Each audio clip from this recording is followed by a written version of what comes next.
আসসালামু আলাইকুম রহমতুল্লাহি ওবরকাতুহু।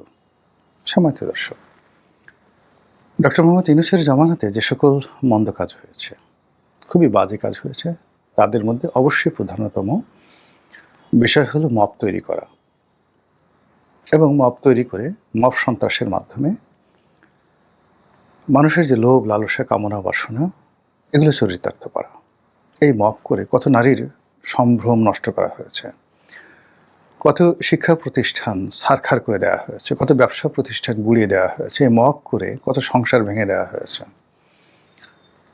এবং টেকনাফ থেকে তেঁতুলিয়া পর্যন্ত কিভাবে যে কান্নার রোল বয়ে গেছে, সেটি নিয়ে আগামীতে হয়তো মহাকাব্য রচিত হবে। এবং সেই কাব্যে ভিলেন হিসেবে যেভাবে ডক্টর মোহাম্মদ ইউনূসের নাম আগামীতে থাকবে, এই বাংলায় ওইরকম ভিলেন আর কখনো তৈরি হয়নি, যে একটা পুরো সমাজকে নষ্ট করে দিয়েছে, রাষ্ট্রকে নষ্ট করে দিয়েছে, পুরো সিস্টেমটাকে একেবারে ওলট পালট করে দিয়েছে।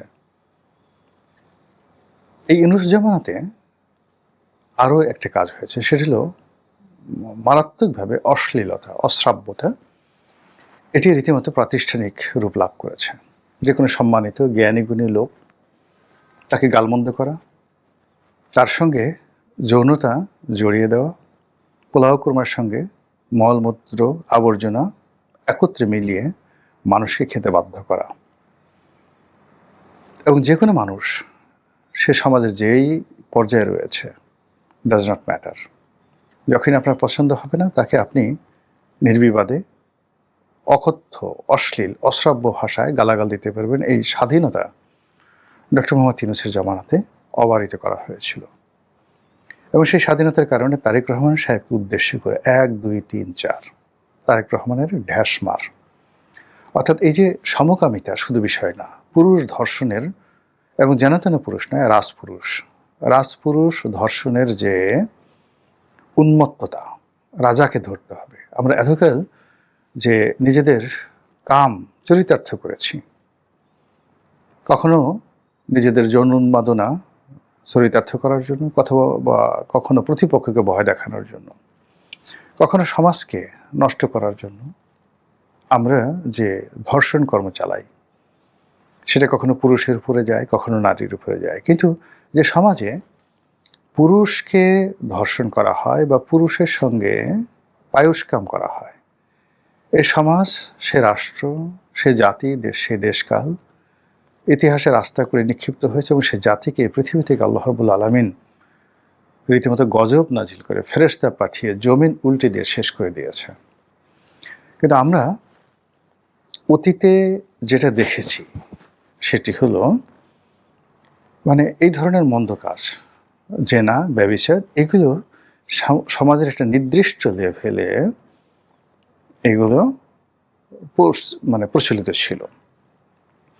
কিন্তু কোনো নবীকে, কোনো রাসূলকে, কোনো রাজাকে, কোনো বাদশাকে, কোনো মন্ত্রীকে সেখানে ধর্ষণের শিকার হতে হয়েছে, কোনো রানীকে ধর্ষণের শিকার হতে হয়েছে, এই ধরনের নজির প্রাচীন জামানাতে, ফেরাউন জামানাতে, কোনো অসভ্য জামানাতে ছিল না।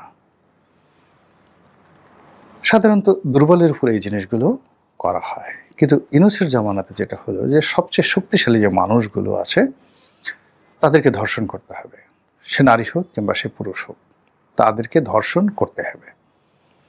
এজন্য বাংলাদেশের সবচেয়ে বড় বড় যে প্রতিষ্ঠানগুলো, আলোকবর্তিকা যে শিক্ষা প্রতিষ্ঠানগুলো আলোক ছড়াবে, আমাদের গর্বের যে শিক্ষা প্রতিষ্ঠান, সেই শিক্ষা প্রতিষ্ঠানগুলো থেকে আক্রমণ চালানো হলো। 1, 2, 3, 4 তারেক রহমানের ড্যাশ মার, তারেক রহমানকে ওটা করো।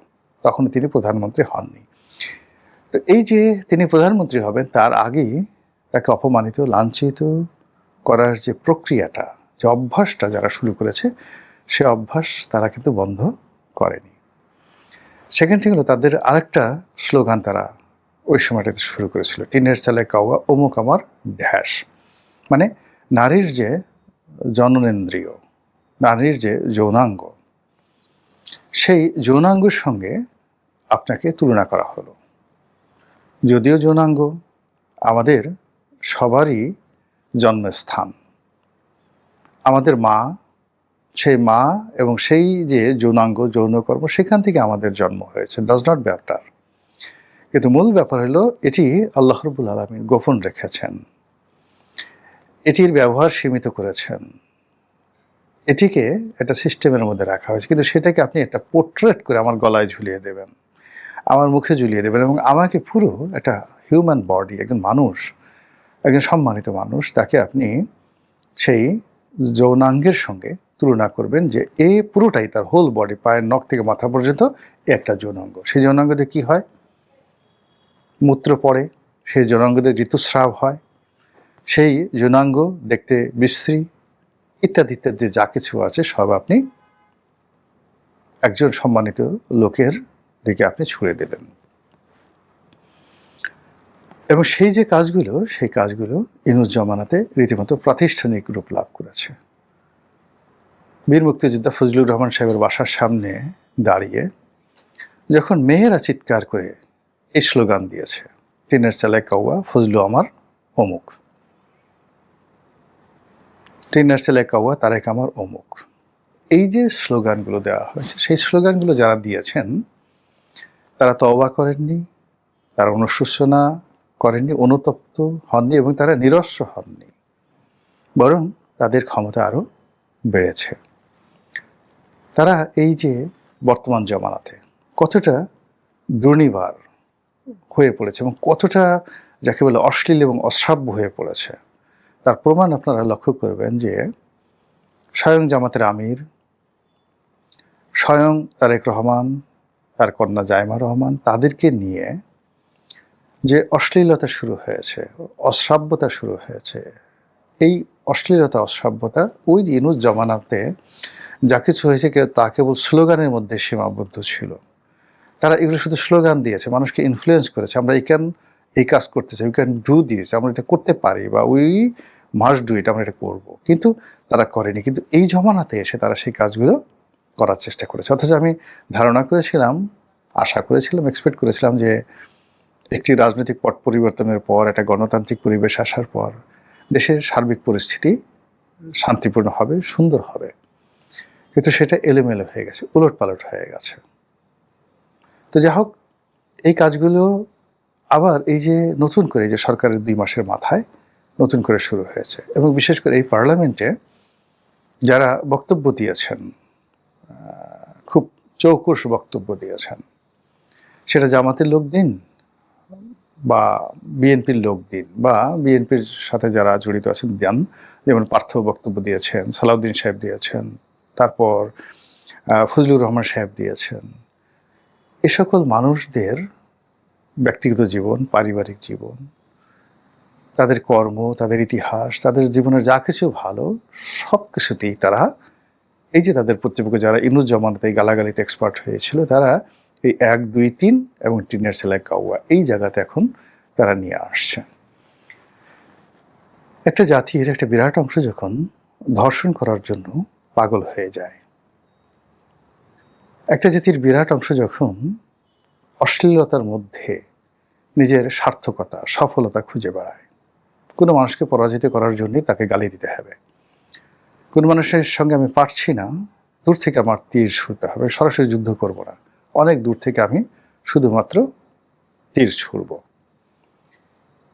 এই যে শক্তি প্রদর্শন, এই শক্তি প্রদর্শন একটা জাতির জন্য অন্ধকারে ডেকে নিয়ে আসে। আমাদের এই দেশের হাজারো সমস্যা, আমাদের এই দেশের একই সঙ্গে হাজারো সম্ভাবনা আছে, কিন্তু এই যে সম্ভাবনাগুলোকে নেতৃত্ব দেবে কারা? সরকার।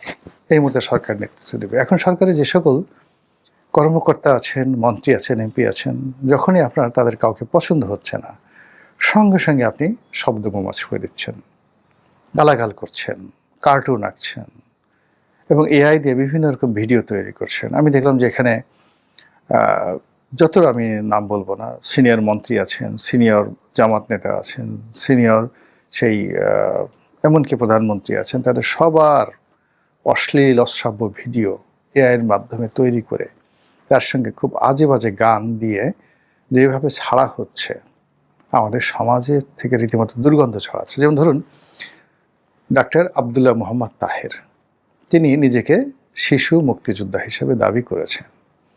তার এই দাবির প্রেক্ষিতে তাকে নিয়ে কি হচ্ছে দেখেন, জাস্ট ইন্টারনেটে গিয়ে একটু দেখেন কি হচ্ছে। কিংবা ধরুন ফজলুর রহমান সাহেব বলছেন যে আমাকে জামাতের লোকজন ফজা পাগলা ডাকে, এবং তিনি মহান মুক্তিযুদ্ধ নিয়ে চমৎকার বক্তব্য দিয়েছেন। সেই বক্তব্য দেওয়ার পর তাকে নিয়ে ইন্টারনেটে এখন কি ধরনের ট্রল হচ্ছে। আন্দালিব রহমান পার্থ তারুণ্যের প্রতীক, তো তিনি এই সংসদে বেশ কয়েকটি ভালো বক্তব্য দিয়েছেন, বিশেষ করে দুটো বক্তব্য। এইবার অধিবেশনে একটি বক্তব্য এবং প্রথম দিকে রাষ্ট্রপতি ভাষণের উপর তার যে প্রারম্ভিক বক্তব্য, এটি নিদারুণভাবে বিএনপির যারা সমর্থক তাদেরকে উজ্জীবিত করেছে। এবং পার্লামেন্টারি সিস্টেমে এই ধরনের ইনফ্লুয়েন্সিয়াল বক্তব্য সবসময় রেকর্ড হয়ে থাকে। এখন এই বক্তব্য যাদের ভালো লাগেনি, তারা এই তরুণ রাজনীতিবিদের ব্যক্তিগত জীবন, পারিবারিক জীবন, তার কণ্ঠস্বর, তার আচরণ, এগুলো সব নিয়ে ট্রল করছে। তার বাবা কি করতেন, তার মা কি করতেন, তিনি কখন কি কথা বলেছেন, তার কোন আত্মীয়, তার শ্বশুর শাশুড়ি ইত্যাদি নানা বিষয়গুলো নিয়ে। আসলে এই জিনিসগুলো না একটা মানুষের যে কর্মের যে স্পৃহা, এটা নষ্ট করে দেয়। আপনি যাই বলেন না কেন, এখন আমার কথাই বলি, ধরুন আপনি আমাকে, আমার একটা বাবা আছে, মারা গেছেন, আমার মা আছেন বৃদ্ধা, আমার ছেলে মেয়েরা আছেন, আত্মীয় স্বজন আছেন। এখন আপনি সবাইকে নিয়ে ট্রল করলেন, সবাইকে নিয়ে ট্রল করলেন। সব পরিবারে কিন্তু গরিব আত্মীয় স্বজন থাকে, সব পরিবারে ধনী থাকে, সব পরিবারে একটু দূর সম্পর্কে গেল চোর গুন্ডা বদমাশ সবই থাকে। এখন এই জিনিসগুলো নিয়ে যখন ভীষণভাবে ট্রল করা হয়, ঢোল বাজানো হয় চারিদিকে, অমুক অমুক ছেলে, চিনি চোরের ছেলে, অমুক চোরের ছেলে, এর সাথে টাকা মেরে দেওয়ার ছেলে, যা যে বাজে সব কথাবার্তা, এগুলো যখন খুব ব্যাপকভাবে হয়, তখন আসলে মানে প্রত্যেকটা মানুষের মধ্যে একটা জাতিকে দেওয়ার মতো যে জিনিসগুলো থাকে, সেই জিনিসগুলো আর বের হয় না। এখন এই জিনিস শুরু হলো মারাত্মকভাবে কিন্তু ইউনূসের আমলে, এমনকি শেখ হাসিনার জামানাতে, আগের সরকারগুলোতে, এরশাদের জামানাতে এই জিনিসগুলো ছিল না।